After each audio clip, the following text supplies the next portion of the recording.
Maureen O'Hara shows us the creepiest people in Hollywood.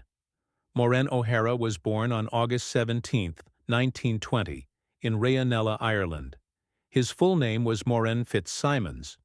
From a very young age, O'Hara showed a strong interest in the arts.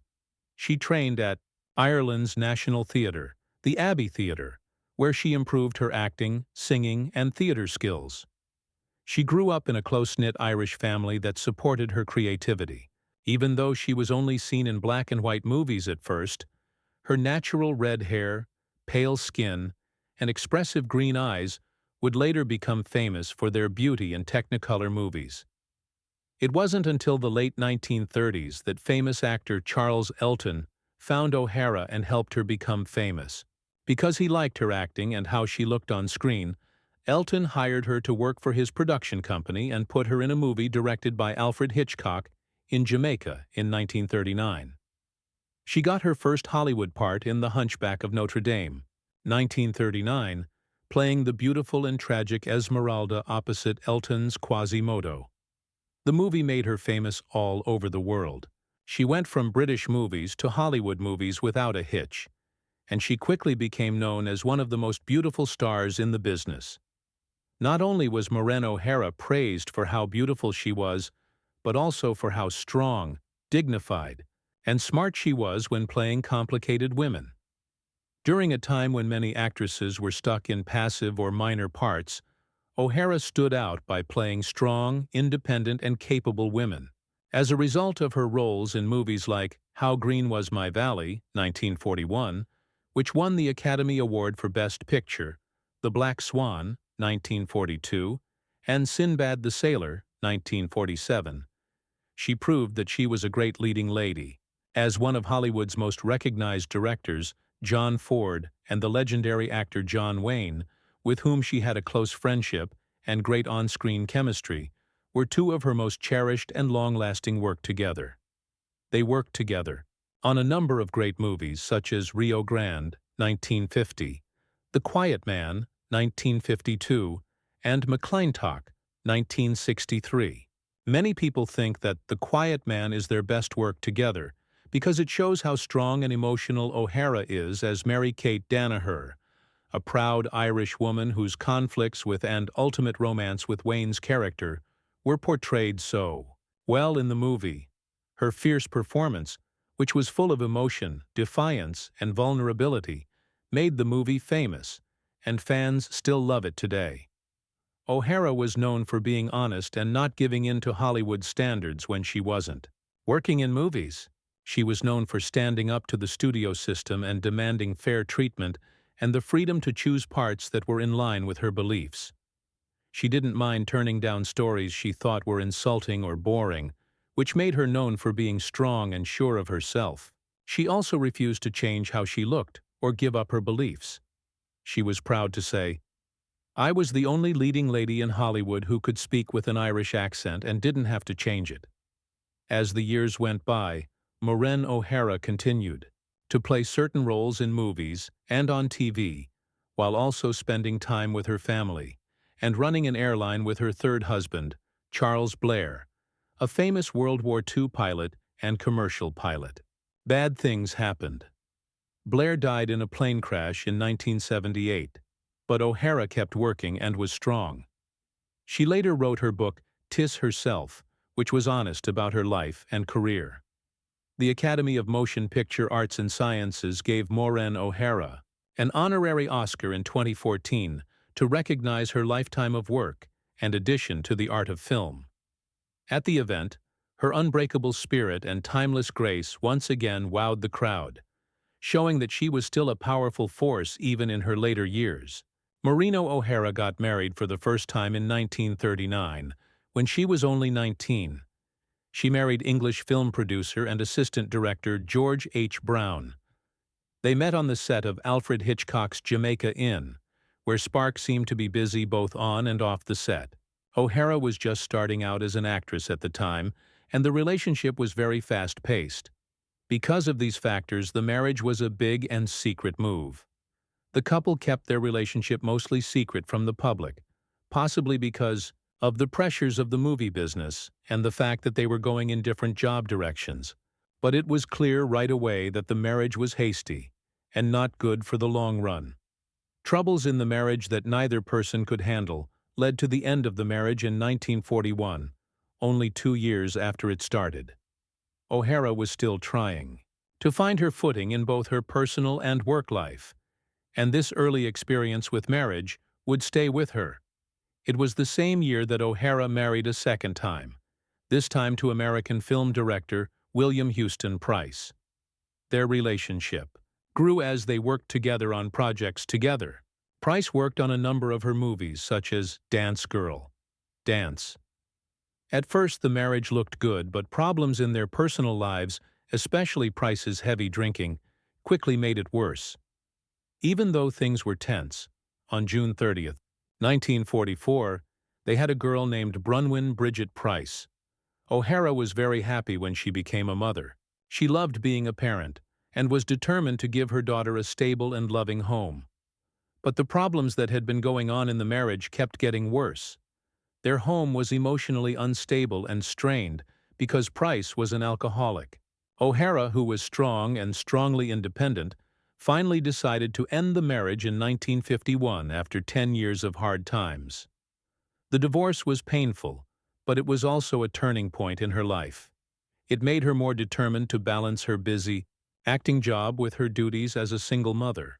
Between the years after her second divorce, O'Hara was in a passionate, long-lasting relationship with Enrique Parr, a rich Mexican politician and banker. From 1953 to 1967, they were together, and their relationship was very important in O'Hara's life. It was exciting and complicated at times. Parra, a charming and important person in Mexican society, showed O'Hara a new culture and a life that was both glamorous and polite. They had a strong bond. Even though they never got married, they were together for almost 15 years, which shows how much they loved each other and how stable Pa was in O'Hara's life during a time of change. Cultural divides and maybe the stress of public life may have caused them to break up, even though they had a strong bond. Still, O'Hara was deeply affected by the connection and spoke fondly of Parra even after they were no longer together. In 1968, when she was 48 years old, Maureen O'Hara found the man many people think was her true love.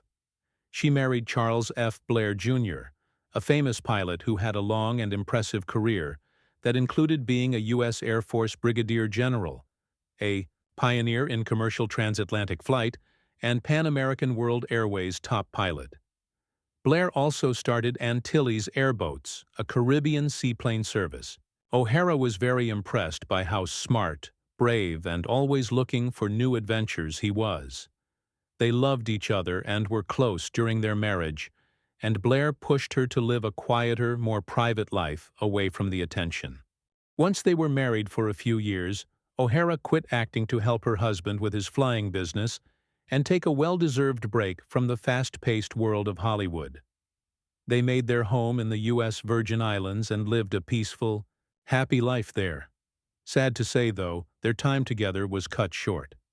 Charles Blair died in a terrible plane crash in 1978, just 10 years after getting married. He was flying one of his seaplanes.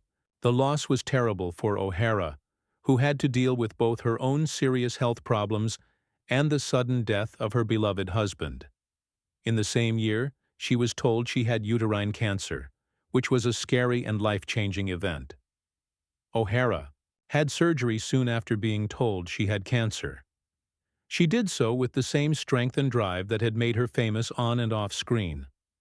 Thankfully, the surgery went well, and she finally fully recovered. Even though the years after Blair's death were sad and full of thought, O'Hara showed a lot of strength by continuing to live with honor, grace, and a deep love for the people who had helped shape her life. The Irish actress Maureen O'Hara, who had fiery red hair and was known for having a strong will and a beautiful personality on screen, was more than just a movie star. She was also one of the first female stars to speak out against how the Hollywood studio system was used to take advantage of women. In a time when actresses were supposed to be quiet and follow orders, O'Hara refused to put up with the predatory behavior that had become so common in the movie business. Because she spoke her mind, was honest, and wouldn't give in to the demands of strong men in the business, she was both feared and respected. Her honest stories about the creeps in Hollywood would later be seen as a precursor to modern movements, calling for accountability. Back in the 1940s and 1950s, O'Hara worked with some of the biggest names in the business, like John Ford as a director, and John Wayne and Tyrone Power as co-stars. But behind all the fame and attention, she quietly dealt with and fought back against sexual harassment and unethical behavior by powerful producers and execs.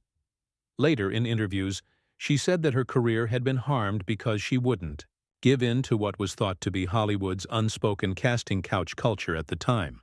In a 1957 interview, she said bluntly, "I was insulted, humiliated, and blacklisted because I wouldn't let studio heads and producers touch me." That kind of speech was almost unheard of back then, when the press and studio bosses would quickly silence or discredit any actress who tried to question their power. In later talks and writings, she didn't hold back when she called out bad behavior, even from some of the most respected people in movie history. One person she was very honest about was the famous but very controversial director John Ford, a man who was very important to her work and whose relationship with her was very complicated. Without a doubt, John Ford was one of the best movie directors in Hollywood history. Ford made a huge number of well-known movies, such as The Grapes of Wrath, Stagecoach, and The Searchers. He helped define the Western genre and shaped the golden age of American movies. Behind the genius exterior, though, was a deeply troubled and often abusive man who battled his own problems and took out much of his anger on those around him, especially his actors. Maureen O'Hara took the brunt of his mental chaos more than anyone else. The most famous movie O'Hara and Ford worked on together was The Quiet Man, 1952, which is still praised as a gem. The movie showed how well O'Hara and co-star John Wayne got along and painted a beautiful picture of Ireland. But the relationship between O'Hara and Ford behind the scenes was anything but perfect. In later years, O'Hara showed that Ford was more than just a difficult and moody director. He was mean, destructive, and sometimes even rude to her when he talked to her. She talked about times when Ford would scold her in public on set for what seemed like no reason. It became clearer over time that he was rude, bossy, and jealous, all of which affected their work relationship. O'Hara says Ford was obsessed with her without her reciprocating, something he never said out loud but often showed up as anger and disdain.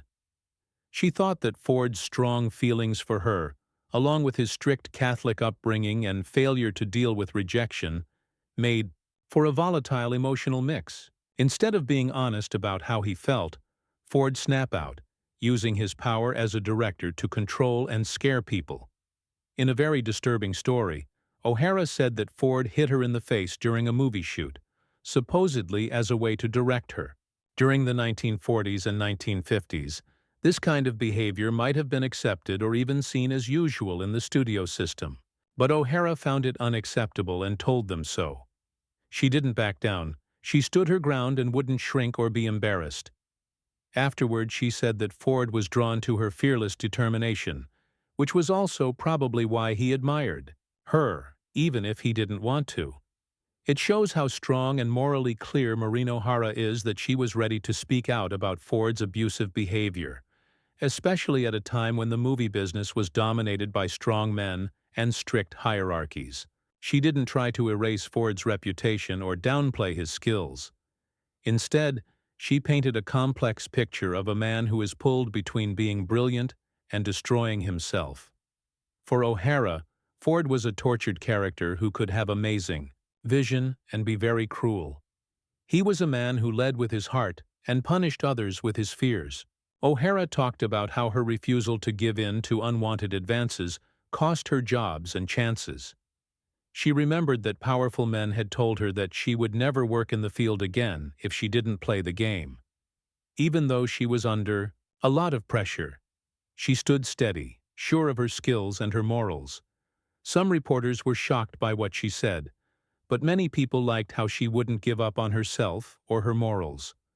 O'Hara was raised in Ireland with strong Catholic beliefs. She learned that personal honor was the most important thing, and she took that with her into the tough world of show business. O'Hara never gave up, no matter what happened.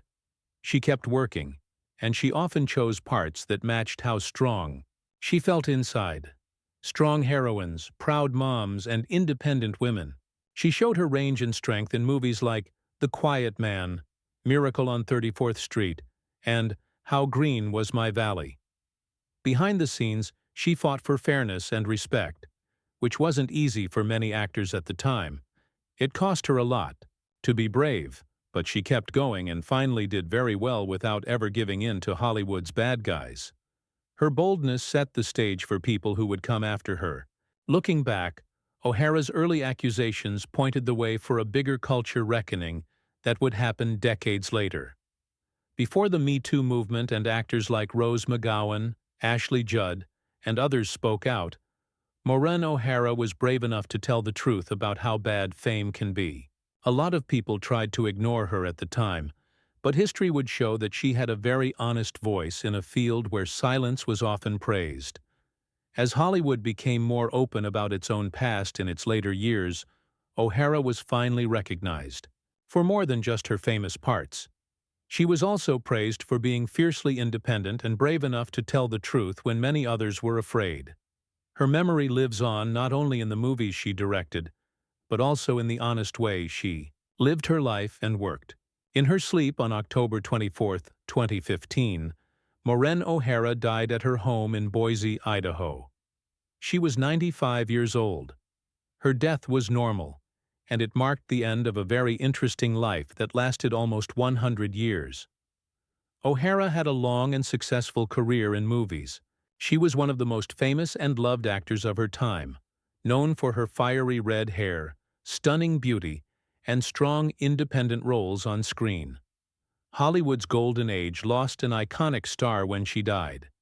She was known for her parts in classics, movies like The Quiet Man, How Green Was My Valley, and Miracle on 34th Street. She died in Boise, where she had spent the last few years of her life mostly alone and out of the spotlight. She had chosen a quieter life in Idaho, even though she was famous. This showed that she wanted peace and privacy after a job full of the intense pressures of Hollywood.